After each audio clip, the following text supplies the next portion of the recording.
Okay, asanti. Leo tulikuwa tukisherehekea sikukuu ya watoto inaitwa the Day of African Child. We were commemorating this day to remember our children who were massacred in 1976, 16th June in South Africa, Soweto. And as we commemorate this day, as Konoin sub-county, we are creating awareness on children's rights. My name is Solomon Rob. Yes. Yes, and I come from Tenwe Hospital. Yes. I'm a physiotherapist by profession, Yes. and I'm also a trained WHO wheelchair provider. Yes. Yes. Vile tumeambiwa disability is not an inability. So ulemavu sio upungufu wa mtoto kusoma ama kufanya jambo. So langu ni kwamba we'll do more, tutafanya baraza mingi sana. Tutatumia chiefs kueneza ujumbe kwamba mtoto kwa mlemavu sio upungufu wake kwenda shule ama kufanya jambo. Sasa? Pa. Unaitwa nani? Karen Chepto. Unaitwa Karen Chepto. Uko class? 3. Only that it's just maybe a part of their body that is not functioning like yours. So they have equal rights as we do. Right. Yes, so we have to respect them and they must be respected as humans.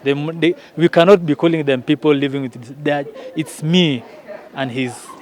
So kama anaitwa jina ni Chana, pia anaitwa Kipto. Si ule mlemavu ama fulani. Tusiwaite kwa majina kama haya. Yes. So there are people who have such organization but they are not registered. Kindly can you give them an overview of what they have to do to register such organizations? We were given wheelchairs, which of course we have been staying without them. Yes. We have been carrying the children from where they live to their classes. But we are very grateful today because Bomet Mission Hospital decided to remember us as a SETA school for physically impaired. Yes. So we want to thank God because of Bomet Mission Hospital. We have come to the end of today's programs. That is the the Day of the African Child. And today we have had a beehive of activities. We started by marching along the streets of Mogogoshek. There was some speeches and then there was some celebrations. And then the climax of it was the presentation of wheelchairs to disabled children. And doing that was the ACC Konoin. He was the one who was flacking off the wheelchairs. And here I am with him. And maybe you will start by your name, sir. I'm Marco Chana, ACC headquartered Konoin sub-county. Thank you, sir. Thank you for gracing this event. And what have you seen or what have you learned from today's event? Being the first celebration being held in Konoin, it was a success. It was a success, and in the future I'm very sure that more schools will join and more people with disability will come along. So with the partnership with both to the people as a day of them celebrating and also for the people living with disability. Yeah, you saw, so I think around 12 children were presented with wheelchairs today. And we were told that there are parents who hide those children.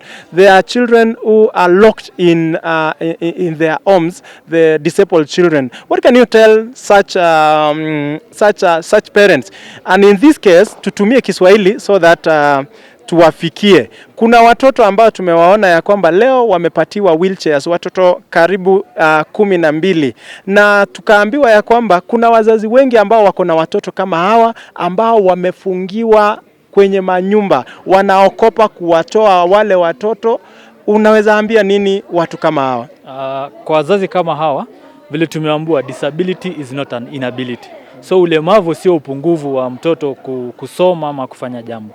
So langu ni kwamba we'll do more, tutafanya baraza mingi sana. Tutatumia chiefs kueneza ujumbe kwamba mtoto kwa mlemavu sio upungufu wake kwenda shule ama kufanya jambo. Tumeambiwa na daktari kuwa kuna mwanafunzi ashampatia hiyo wheelchair na sasa ni lecturer.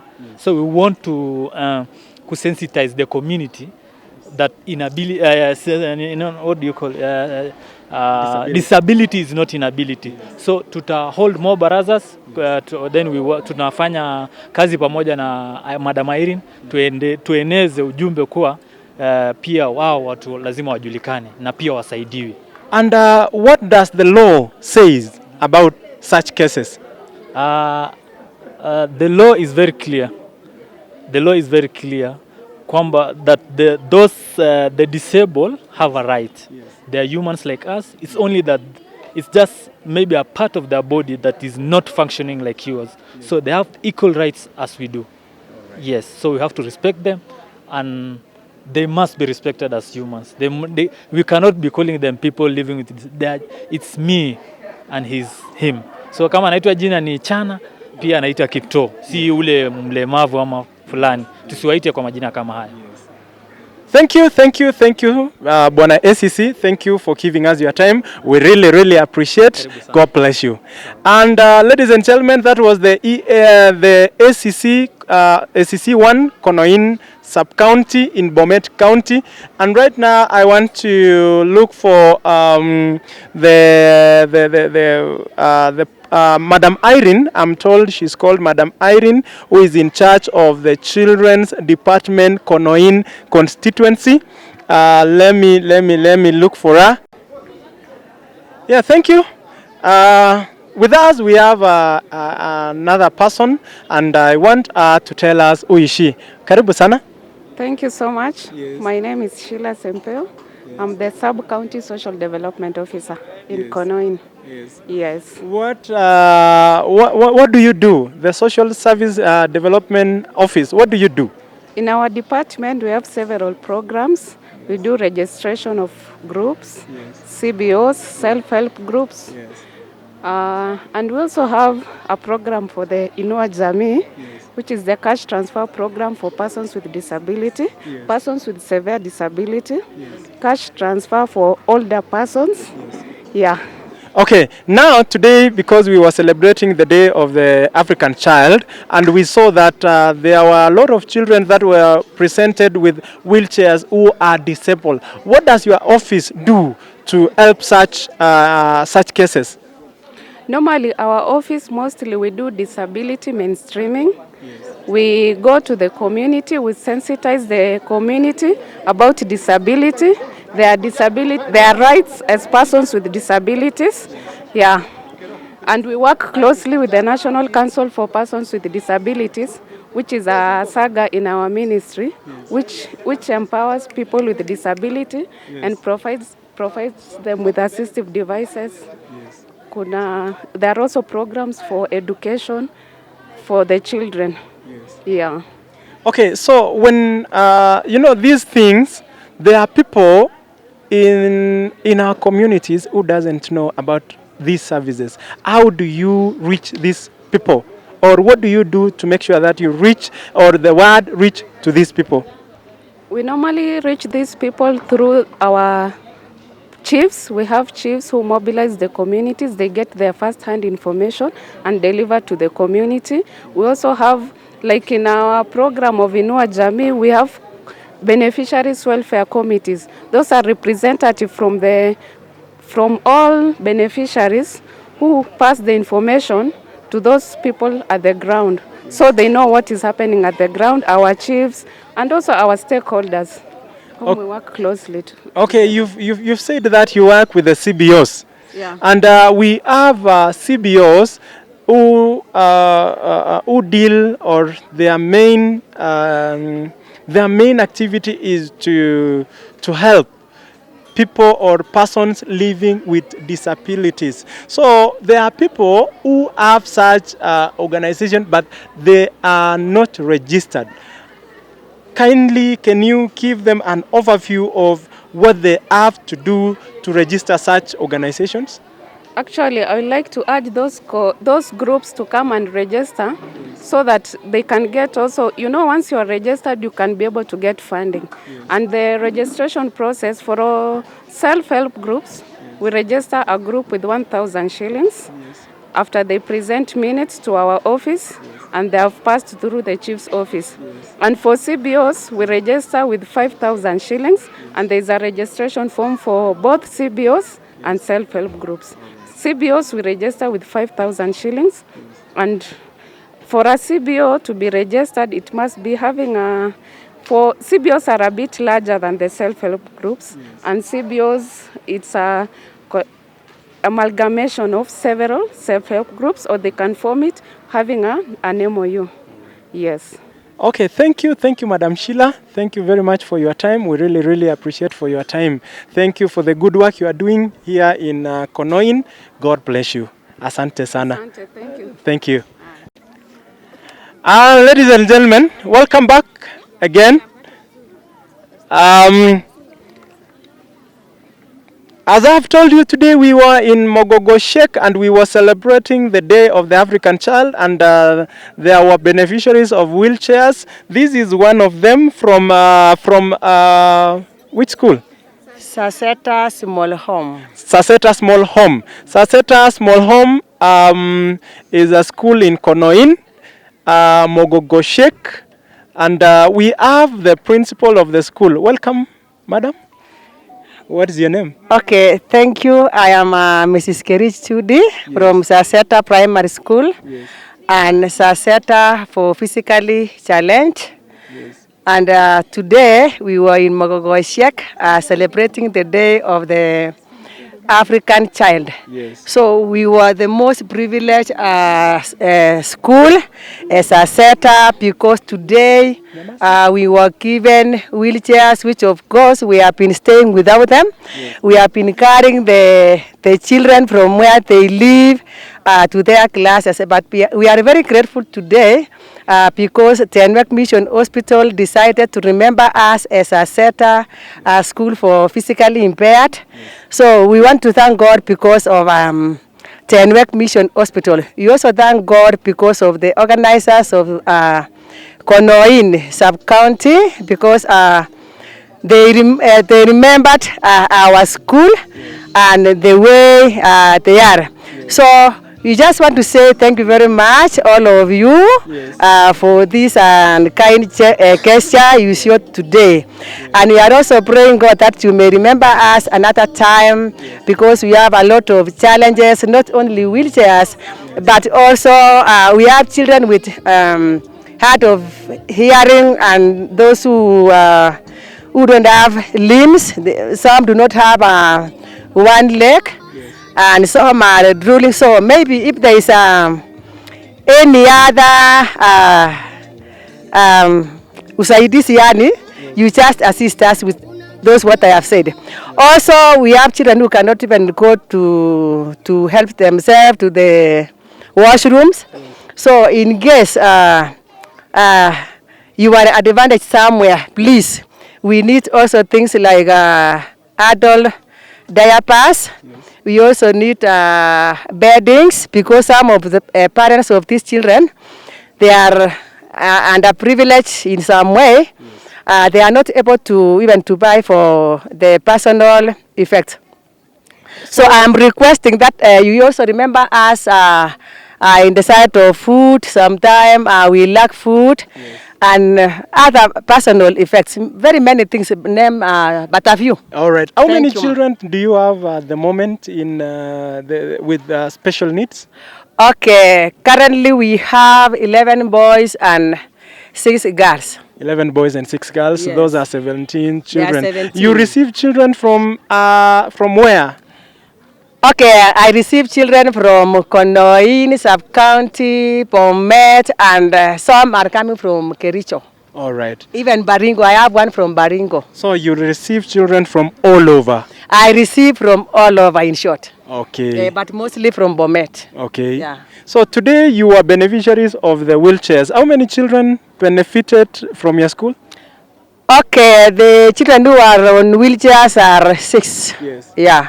So you benefit. So the 6 of them are benefited. All right. Yeah. Thank you, madam. Thank you very much. Let me now turn to the beneficiary. Sasa? Poa. Unaitwa nani? Karen Chepto. Unaitwa Karen Chepto. Uko class? 3. Uko class 3. Shule gani? Primary. Saseta Primary. Saseta Primary. Yeah. Wow. Ukikuwa mkubwa unataka kuwa nini? Mwalimu. Unataka kuwa mwalimu? Wow. Unaweza fanya kama mwalimu saa hizi? Haya, sema kama mwalimu. Sema kama mwalimu. Wewe ni mwalimu. Haya, sema kama mwalimu. Sema good morning class. Good morning class. Wapi makofi yake? Unataka kufundisha subject gani? Ukiwa darasani unapenda subject gani? Kiswahili. Unapenda Kiswahili? So unataka ukikuwa mkubwa ukuwe mwalimu wa Kiswahili? Haya. Wow, that is good. Kabla hujapatiwa hii wheelchair, ulikuwa unatumia nini? Hakuna. Ulikuwa unabebwa tu? So kutoka dormitory kwenda class lazima ungebebwa? Hakuna, iko ingine. Ya nyumbani. Lakini haikuwa inafanya kazi vizuri tena, si ndio? Alafu ukapewa hii, si ndio? Unaambia nini watu ambao wamekupatia hii? Asante. Unaambia asante? Asante sana. Nyumbani ni wapi? Boito. Nyumbani ni Boito? Na ukiwa shule unafurahia sana? Unafurahia sana? Haya, asante sana. This is one of the beneficiary of today's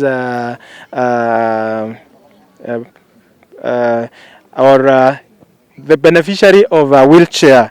So I will want to bring in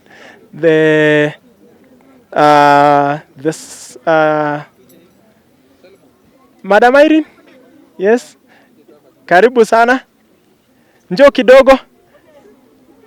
Yes. Irene. 1 minute. Karibu sana. Yes, njoo mbele. This is a specialist from Tenwek Hospital ambaye anashughulika na wheelchairs na watoto kama hawa. Karibu sana saa. Yeah. Your name please? My name is Solomon Drop. Yes, and I come from Tenwek Hospital. I'm a physiotherapist by profession, and I'm also a trained WHO wheelchair provider. Yes. Today tumeona mumepatiana wheelchairs kwa watoto more than 10 children and from Tenwek Hospital. Ni nini watu hufanya ili waweze kupata those wheelchairs? Because kuna watoto wengi ambao wako pale vijijini ambao wamefungiwa kwenye manyumba, hawatolewi because of stigma or such. What do you tell such people? Yeah, I tell the community at Tenwek Hospital we're ready and prepared to help these children. The only request we are requesting that you bring out your children, and we will be able to identify their needs and their problems, and we shall be able to fix. Given now we are working closely with the children department and community and administration and the entire professions, we want to say we are ready to move our disability issues and to streamline them to a proper line so that people can benefit from the resources we have. We pull up together, be it material resources and even capacity or human resources, everyone, we can get together and help these children. Thank you. And now I want to bring in this lady here. Welcome, madam.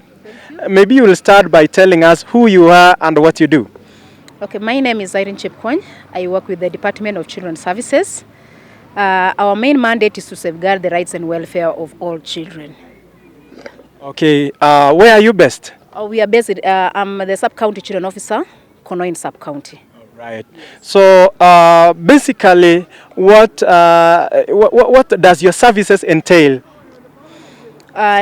Despite safeguarding the rights of the children, we create awareness on children's rights so that at least the community or the public can know that every child has a right to education, medical care, and all basic needs.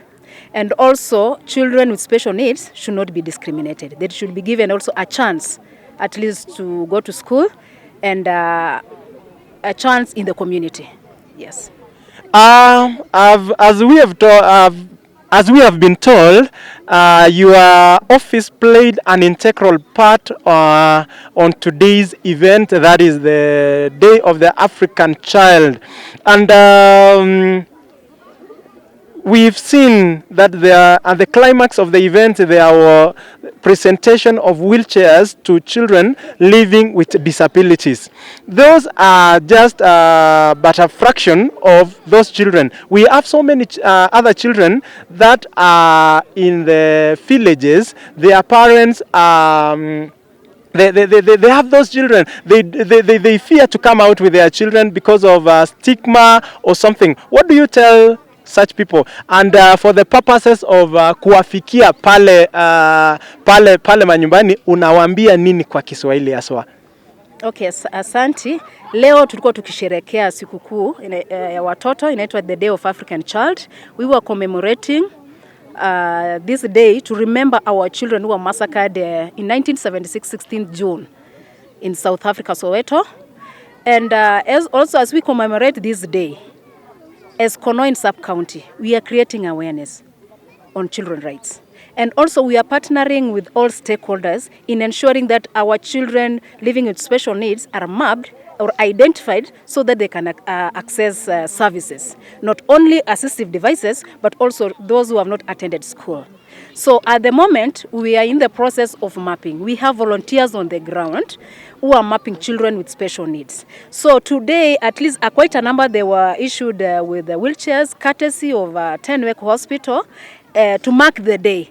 But not all of them have been able to be reached. So in the next a month, I know we'll be able to mark or to map all our children living with special needs within our sub-county, and we'll be able to do some referrals, especially so that they can access services like education, so that they can be, because quite a number of them, they have not been placed to school. Yes. All right, thank you for that. And lastly, we saw organizations like Findlays, they were here. We saw CBOs like different CBOs, they were here. We saw Tenwek coming on board and giving out wheelchairs. We have so many other organizations that they are capable of giving 1 or 2 wheelchairs, or giving, even if it's not a wheelchair, or just to support children living with disabilities. What can you tell such organizations? Okay, we are appealing to all stakeholders, because these are our child protection stakeholders, to come on board so that we can partner together, because not only the Tenek community serving a large community, maybe that is within Bomet County. So we need also all our stakeholders to come on board so that they can bring services to our people, and the community can feel them, because at the moment we are feeling Tenwek. Tenwek has done a lot. Like a month ago, we were in Kimulot division doing the same. After identifying our children living with special needs, living with disabilities, we refer them to Tenwek, and Tenwek, actually, they have supported us. So we are appealing to our partners to come on board. We do appreciate all our stakeholders who have made our day successful, like Finlay, they have come on board, and Finlay also, they have been supporting us. We have also the county government, they have supported us. The Office of Area MP also have supported us. So we are calling on board all of them. We are in the process also mapping all stakeholders so that we can have one caucus or one meeting so that we can discuss agenda of child protection in general. Thank you very much. Thank you very much. And lastly, we have been having reports, and the child abuse in Konoin constituency is rising rampantly. Yeah, there have been cases of child abuse. There have been several cases that come to your office, we've been told. So what can you say about that? Within Konoin sub-county, we have, I can say, around 4 cases, which are on the defilement. We have child labor, we have neglect, and this inheritance issue of inheritance. whereby we neglect our children because maybe the parents passed on, orphans and vulnerable children. But at the moment, any case which has been brought on board, we have disposed them well. As long as, if it is a criminal case, we work with the police. If it's a civil case, sometimes we summon or sometimes we refer them to court. Yes. Okay, now talking about the courts, there is this issue. You find somebody has defiled a minor. You take the person to the courts, and the person is released. Maybe the person pays deposits bond or cash bail. What can you say about that? Okay, when we have a suspect or an accused who have defiled a child, of course the justice process must be followed, and with court, this person has constitutional right to be granted that bond or cash bail. But when in an issue whereby maybe the accused is a threat to the child, in most cases we normally apply through the prosecution not to be granted that bail or that bond. Yes. Okay. So we are working together with our stakeholders in justice system to ensure that our children access justice. Yes. And we are appealing to the public. When we have a case, we pray that they should report. Yes, they should report. Thank you very much. Thank you very much, Madam Irene. And now, ladies and gentlemen, we've come to the end of our today's interview. We have interviewed different stakeholders, and we thank you for giving us your time. Continue watching Isako Media, continue subscribing, and we appreciate. Asante sana. See you